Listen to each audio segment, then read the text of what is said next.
Hey TR students, it's Jeremy, and it's so good to see you. Wanted to come out with something a little bit special because this month we're talking all about relationships.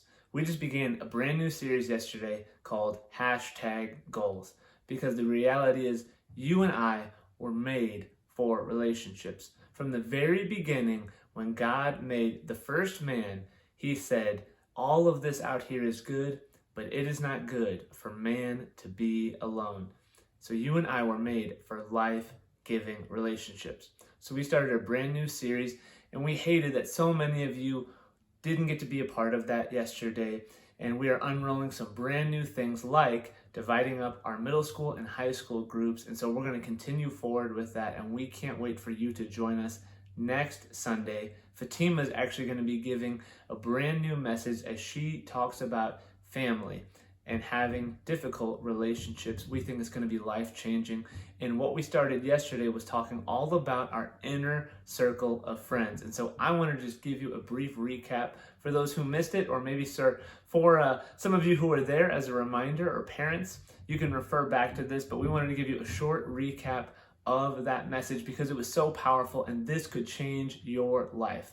So not only is it that we were made for relationships, but God has a very simple principle I want to give you, which is this: that it is impossible to live the right life when you have the wrong friends. It is impossible because our friends will pull us in the direction that our life will begin to head. It's just impossible to live the right life when you don't have the right friends around you. And so the righteous, people like us, believers, those who want to follow Jesus, and I believe that you do, well, the righteous choose their friends carefully. But the way of the wicked, it leads them astray.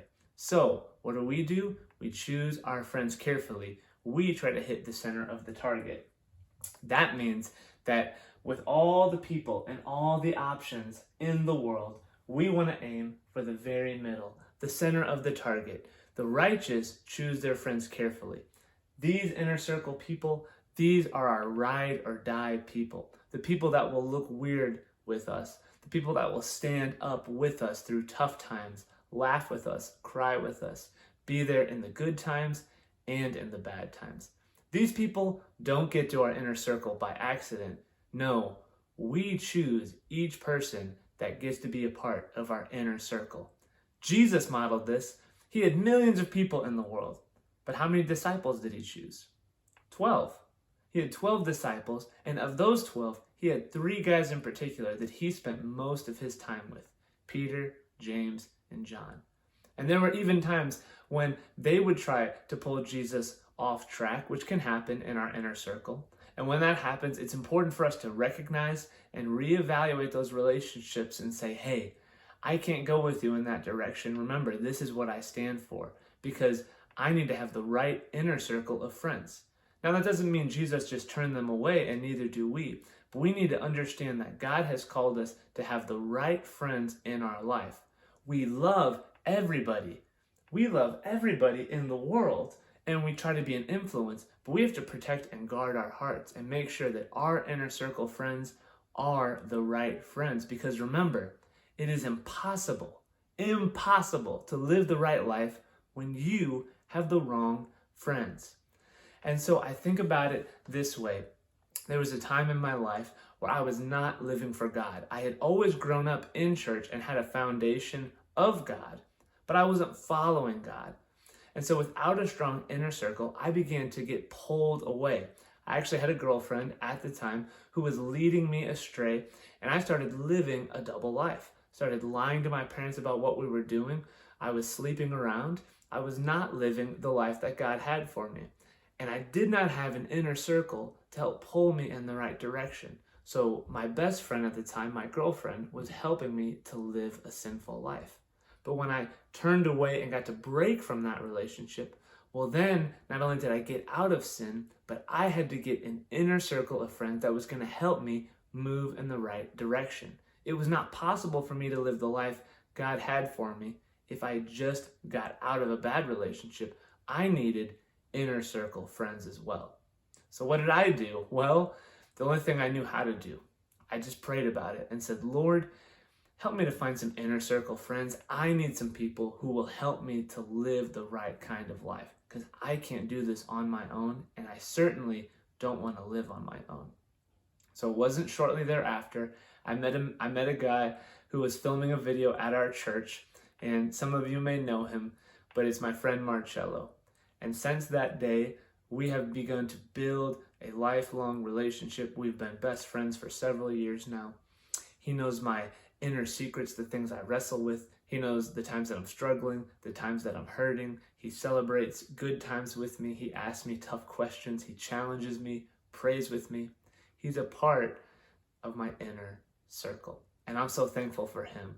Not only did God bring me out of sin and out of my old life, but God brought me into an inner circle type of friendship, and I have a couple other guys who are part of my inner circle that help me to stay on track. And I can tell you, I would not be here today if it wasn't for my inner circle of friends.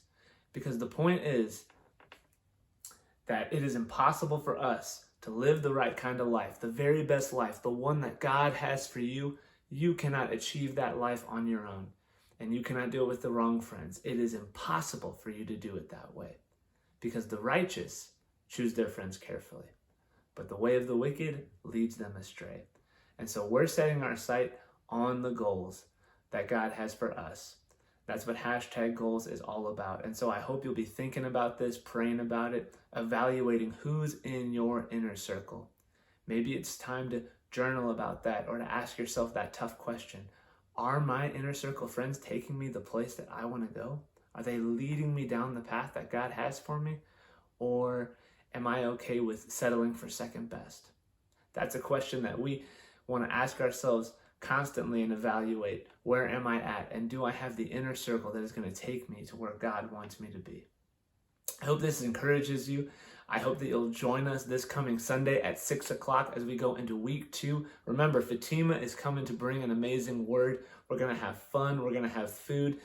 And for middle schoolers, I want you to know that Marissa is coming. She's so excited. We're praying with her and for her. She's not been feeling the best. And so as we begin this split, middle schoolers, come excited, be ready to engage. Marissa's been fired up and taken this time while she's been resting to also charge up and get ready to deliver an amazing message. And for all of us, we're so excited for what God is doing in our youth group. If you need anything, I'm here, Fatima and Marissa. We are all prepared and prayed up and excited for what God is doing. And we can't wait to see more of what God's going to do in our students. We love you, and we're excited for more. See you next week.